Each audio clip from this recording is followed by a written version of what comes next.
మార్వాడిలు వాళ్ళు మనువాదులు, మార్వాడులు అనేవాళ్ళు ఎప్పుడు కూడా మన వాళ్ళు కారు. ఇవాళ మార్వాడులు ఇక్కడ దోచుకోవడానికి వచ్చారు. చాలామంది మన వాళ్ళు అంటారు గో సంపద మాకు సంబంధం అంటారు. నేను నిజంగా చెప్తున్నా, 16వ శతాబ్దంలోనే పృథ్వీరాజ్ చౌహాన్ అంటే లంబాడీలకు గోవులు అప్పుడే మాకు 1,00,000 గోవులు ఉండేది. గోవులు అనేది గిరిజనులకు సంబంధం, మార్వాడీలకు సంబంధం లేదు. ఇది తెలుసుకోండి మీరు. ఇంతకుముందు వాళ్ళ ట్యాక్స్ని ఇది చేసుకోవడానికే ఇక్కడికి వచ్చారు. ఇప్పుడు మొన్ననే మనం నమ్మే బోనాల్ని ఎప్పుడైనా ఎత్తారా వాళ్ళు? మనం నమ్మే బోనాల్ని ఏ రోజైనా ఎత్తిరా మార్వాడీలు? మేము ఈ తెలంగాణ రాష్ట్రంలో పుట్టినాం, మనకు తెలంగాణతో సంబంధం ఉండే మార్వాడీలు రేపు అక్టోబర్ 2వ తారీఖు కంటే ముందు 21 సెప్టెంబర్ రోజు వచ్చే బోనాలను ఎత్తుతారా మీరా? మీ ఆడవాళ్ళని తీసుకొస్తారా? నేను ఈ ప్రశ్న చేస్తున్నా, ఇక్కడ నుంచి ప్రశ్నిస్తున్నా. మీ ఆడవాళ్ళని తీసుకొచ్చి రేపు మా బోనాన్ని ఎత్తుకుంటారా? బతుకమ్మను ఎత్తుకుంటారా ఎప్పుడన్నా?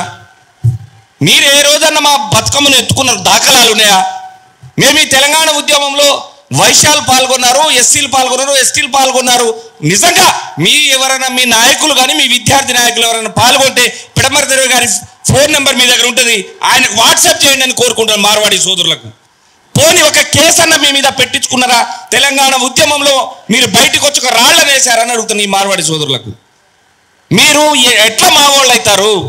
పోనీ వేరే వాళ్ళకి పిల్లలు ఇవ్వకండి, రాజస్థాన్ రాణులం తెలంగాణ బంజారులం అని పాట పాడుతున్నాగా. పోనీ మేమేమైనా ఈయం పొత్తు కంచం పొత్తు ఉందని అడుగుతున్నాయి. ఒక లంబాడి బిడ్డగా మీకు అడుగుతున్నా నేను అది అడుగుతున్నా మిమ్మల్ని. మీరు వేరే వాళ్ళకి పిల్లలు ఇవ్వడం పక్క పెట్టు, పోనీ లంబడోళ్ళు మారోడిలు ఒక్కడని చెప్తారు కదా బయట, మీరైనా ఇచ్చారా మాకని అడుగుతున్నా. అంటే అది కూడా చేయరు మీరు. పోనీ ఒక్కరోజు మీ పెళ్లిలో మాకు భోజనాలు పెట్టారని అడుగుతున్నా. ఇక్కడున్న సబ్బండ కులాల పెళ్లిళ్ళకు మమ్మల్ని పిలుస్తారు, మేము వాళ్ళ పెళ్లిలో పోతున్నాం, మీరు ఎప్పుడన్నా పిలిచారని అడుగుతున్నా నేను. ఇంకెక్కడ మాకు మీరు దగ్గర అవుతారని అడుగుతున్నా. ఇవాళ దోమాలు దందా చేసేది మీరే. ఏషియన్ పెయింట్ తెలంగాణ రాష్ట్రంలో ఎవరికైనా మీరు డీలర్షిప్ ఇచ్చిరా అని అడుగుతున్నా నేను. ఎవరికైనా డీలర్షిప్ ఇచ్చిరా? ఏ జిల్లాలోనే ఇచ్చిరా మీరు? మనం పోతే ఒక రేటు, వాళ్ళ భాషలో మాట్లాడితే ఒక రేటు. మీరు ఎప్పుడన్నా పోండి వాళ్ళకి మార్వాడీలకు ఆ యొక్క షాపు పోయి రామ్ అనండి, వాడు రామ్ అని ₹1 తగ్గిస్తాడు. ఇది లాజిక్. ఎందుకంటే మేము రామ్ అంటాం, వాళ్ళు కూడా రామ్ అంటారు. మేము రామ్ అంటాం, అది పోయి చెప్పండి మీరు. రామ్ మహారాజ్ అంటే వాడు మనకు ₹1 తగ్గిస్తాడు.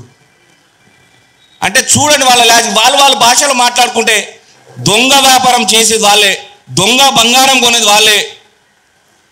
తర్వాత ఇక్కడున్న మార్వాడిలో IAS IPSలు కూడా వాళ్ళ వైపే పనిచేస్తున్నారు. ఇక్కడ ఉన్న ప్రభుత్వాన్ని కోరుతున్నాం, మేము సబండ వర్గాల ద్వారా కోరుతున్నాం, ఇక్కడున్న IAS IPSలను మీరు ముఖ్యంగా లూప్ లైన్లో వేయండి. లూప్ లైన్లో వేస్తే వాళ్ళ అరాచకాలు తగ్గుతాయని అంటున్నా. ఎప్పుడన్నా ఏ రోజన్నా పోలీస్ స్టేషన్లో మార్వాడి కేసులు ఉన్నాయా మిమ్మల్ని అడుగుతున్నా. ఎందుకంటే వాళ్ళ కేసులని పోలీస్ స్టేషన్ ముందే వాళ్ళ IASలు IPSలు వాళ్ళ మార్వాడి యొక్క ఎవరైతే సంస్థ నాయకుడు ఉంటాడో వాడు డైరెక్ట్ ఈ CPతోనే మాట్లాడతాడు, DGPతోనే మాట్లాడతాడు. అదే మన వైశ్య సోదరుడు పోలీస్ స్టేషన్ పోతే మనం పలకరియని కూడా పలకరియం. ఆ దరిద్రం మనకు ఉందన్నమాట. కాబట్టి నేను ఒకటే కోరుకుంటున్నా, 2 సార్లు హైదరాబాద్లో మీటింగ్ పెట్టడం జరిగింది. ఇక హైదరాబాద్లో మీటింగ్లు మానేస్తాం. జిల్లాలో ఎప్పుడు పిలుస్తారో, ఏ రోజు పిలుస్తారో ఇక్కడ వచ్చిన నాయకులు మీ జిల్లా డేట్లు ఇవ్వాలని కోరుతున్నా. పిడమర్తి అన్నని కూడా అదే కోరుతున్నా.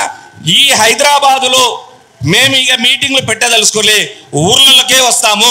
మీరు ఇక్కడికి వచ్చిన ఏ జిల్లా నాయకులు అయితే ఉన్నారో మీరు డేట్లు ఇవ్వండి, ఆ డేట్లకు రావడానికి మేము సిద్ధంగా ఉన్నాం హైదరాబాద్ నుంచి అని కూడా తెలియజేస్తున్నాం. ఆ డేట్లను తీసుకుందాం. రవీణ చెప్పినట్టు ఖచ్చితంగా ఒక బహిరంగ సభను కూడా మనం ఏర్పాటు చేద్దాం. తర్వాత కొత్త షాపులు పెట్టనీయకుండా ఆపుతూనే మన ప్రెజర్ పెరిగినట్టు. మన ప్రెజర్ ఎప్పుడు పెరుగుతుంది అంటే వాళ్ళ షాపులను ఎక్కడికక్కడ కొత్త షాపులను పెట్టకుండా చేద్దాం. మీ ధైర్యం లేకపోతే మాకు ఫోన్లు చేయండి, మా మీద కేసులు పెట్టించుకుంటాం, షాపులను మాత్రం పెట్టనివ్వని తెలియజేస్తూ ఇక్కడికి వచ్చిన మిత్రులందరూ నేను చెప్పిన విషయాల్లో డేట్లు మాత్రం ఇవ్వవలసిందిగా కోరుతూ ఈ అవకాశం ఇచ్చిన రవీణకు జై భీమ్ తెలిసి మారవాడి హటావ్ తెలంగాణ బచావ్.